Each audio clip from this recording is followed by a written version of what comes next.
Hello friends and welcome. I'm Sara Lihz and today I have a quick holiday light up card for you.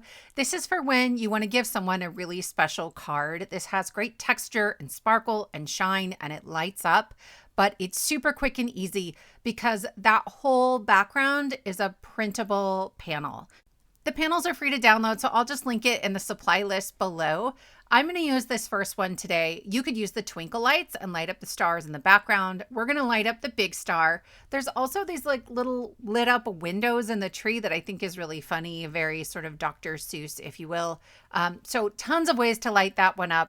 We have another one with similar elements, but a little more toned down, a little more classic Christmas, though the sort of trees with puffballs on them. Again, a little Dr. Seuss, and I love that. This has houses you can light up, a tree, a moon. Here, I had to do one like this. I just had to. So we have a big old moon in the background. I will say that moon is bigger than a halo light. So you would have to light it up maybe with some twinkle lights back there or just your easy lights on the side. So I am trying to figure out exactly how I want to cut this down. And I took some rectangle frames and I cut the largest at A2, 4¼ by 5½, and then the next smallest. And I cut out a panel of matte silver cardstock. And I'm just going to move this around until I figure out which portion of that printable I want to keep. And then I trimmed that down. I will say I wish I had trimmed this a little lower, so the star was closer to the top of the card, but by the time I figured that out, I was halfway through. So here we are. I just have some printer paper I tore apart to cover up the tree and the landscape, and then I am spraying this shimmer mist on it. It's a clear shimmer mist. It's a really subtle, and I'm going to do my best to capture it on camera. If you look at the dark blues of the sky, you'll catch it. I love that it's not in your face, but it's just one more layer of something special.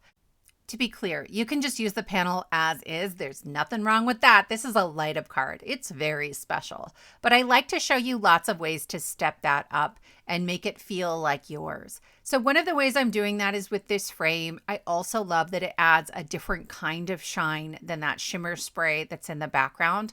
I just added a little bead of glue all the way around the outside edge. The next way I'm going to step this up is with my sentiment. So I chose to die cut a sentiment. There's this die set that I'll link below that has Happy Holidays and Merry Christmas. And quite frankly, the size was right. Any bigger and it wouldn't have fit. It would have been quicker and easier to heat emboss a sentiment into that dark blue area. And I thought about that, but honestly, I don't have a lot of stamps. I do a lot of die cut sentiments or printed sentiments. And so I thought I would do something really special here. I grabbed a navy blue and then sort of a purpley pinky color to mimic the colors in the background. And we're going to layer this up. I am creating just the hint of a drop shadow down and to the right. And I'm going to do that with all my pieces. I love that these dies largely are in single pieces with like 1 extra or 2 extra pieces to layer together. I like to add glue onto the piece that's going to get laid down on top. So if I'm putting the purple on the blue, the purple gets the glue. I tap off any excess and then I use my tweezers to try to get everything lined up. My top layer is a white glitter cardstock. And again, it's just another layer of added shine, of added texture. The raised die cuts are going to give me texture as well. This is a chunky monkey card, right? When you put a light into a card, you're using about 3mm thick foam to make sure that it fits well. You can try to, but sometimes I feel like I get a lump in my card at 2mm. But when I'm making a light up card, I just know this is something that's going to get hand delivered or it's something that's going to go in a box with a gift. And so I'm really not worried about adding extra height with my die cuts here. I'm tapping off any excess again, just on a bit of scratch paper on the side. Normally I use the back of my hand, but I had already done that a lot. So I thought for the sake of my skin, this might be the best way to go. And then I sort of auditioned these pieces to figure out where are they going to fit. When I was cutting out my panel, I was trying to give myself as much room as possible to the left of the tree because I knew this sentiment was sort of pushing the size of how big I could fit. But certainly a stamped image would be smaller here.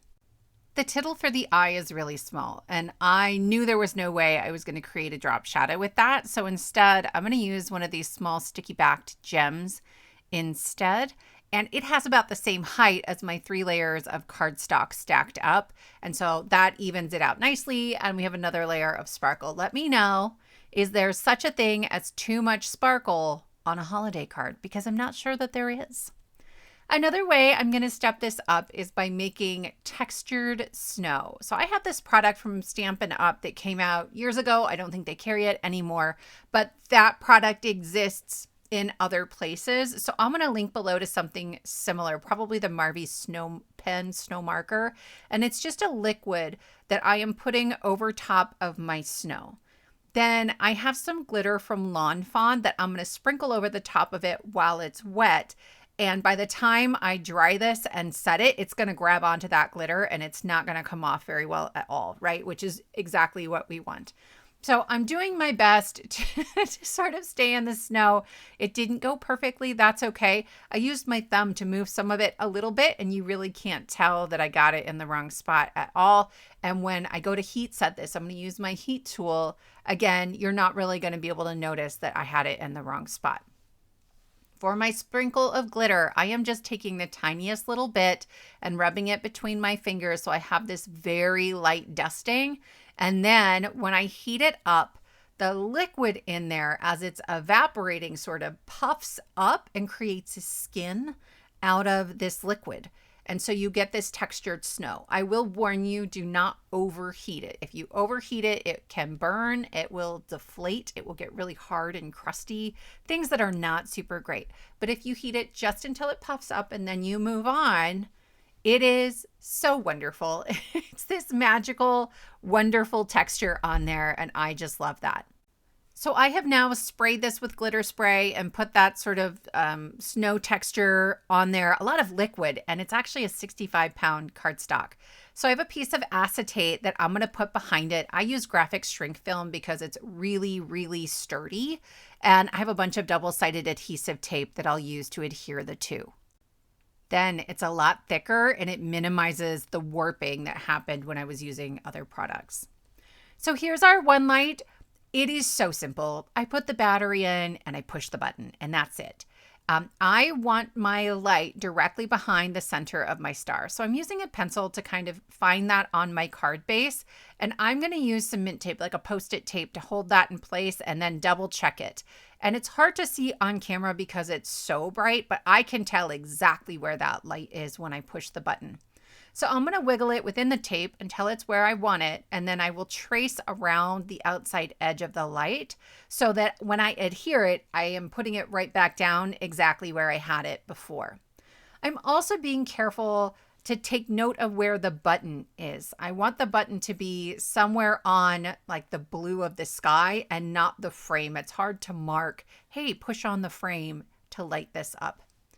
Then I'm going to bring this into my scoreboard and I'm just going to find a groove that's to the inside of the card from the light. And I want it to go above and below the light, just barely.